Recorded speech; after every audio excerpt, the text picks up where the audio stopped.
वाल्य करायला मुख्यमंत्री करा म्हणजे तो मारेल माणसं जगून बी उपयोग नाही.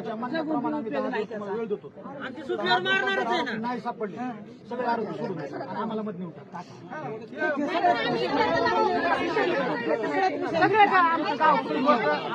महाजनचं काय झालं ते सांगा ते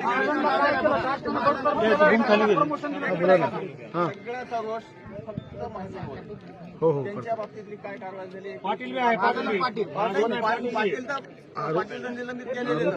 बडतर्फ करा बडतर्फ आरोपीला तात्काळ अटक करा.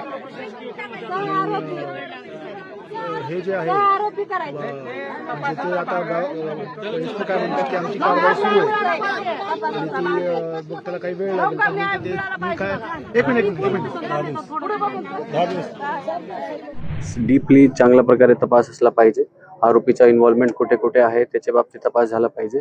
डिटेलमध्ये चर्चा झाली. महिला मंडळीशी सोबत चर्चा केलेली आहे, पुरुष मंडळीसोबत चर्चा केलेली आहे आणि नक्की आपला बीड पोलीस तर्फे आमच्या जो एफर्ट्स आहे ते पूर्णपणे 100% एफर्ट चालू आहे. त्याच्यामध्ये जो बाकी उरलेले 3 आरोपी आहेत त्यांना लवकरात लवकर अटक होईल आणि त्याच्यामध्ये आपला जो तपास आहे ते आपण प्रामाणिकपणे करू. सर 10 दिवसाचं आपण सांगितलं की 10 दिवस लोकांनी आम्हाला सांगितलेलं आहे. तो आपण प्रयत्न केले तर असं पण होऊ शकतं की 10च्या आत पण येऊ शकते. आपला जो एफर्ट आहे 100% चालू आहे. माझी पूर्ण टीम गुन्ह्याच्या पाठीमागचे जे उरलेले आरोपी आहेत त्यांना अटक करण्यासाठी माझी पूर्ण टीम चालू आहे. देशमुख कुटुंबियांनी सर पोलीस संरक्षण मागितलं होतं.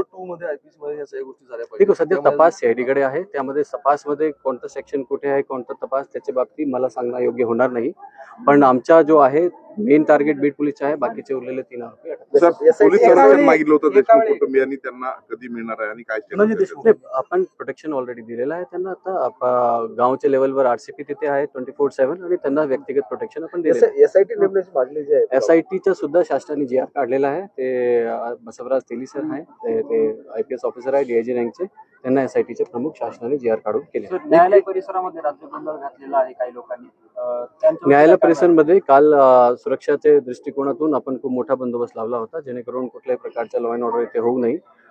तो आपल्या पोलिसांचा भाग आहे आणि आपल्या पोलिसांनी चांगलं काम करून पूर्ण न्यायालयाची प्रोसिजर चांगल्या प्रकारे पार पाडली. हिंदी में सवाल है कि प्रोटेस्टर्स का एग्जैक्टली क्या कहना था और अभी जो उनकी डिमांड है वो क्या पुलिस प्रशासन पूरा कर रहा है? प्रोटेस्टर्स का बेसिकली जो अभी प्रोटेस्टर्स का ये कहना था कि इसमें इन्वेस्टिगेशन में जो बचे हुए आरोपी हैं वो जल्दी से जल्दी अरेस्ट हो जाएं.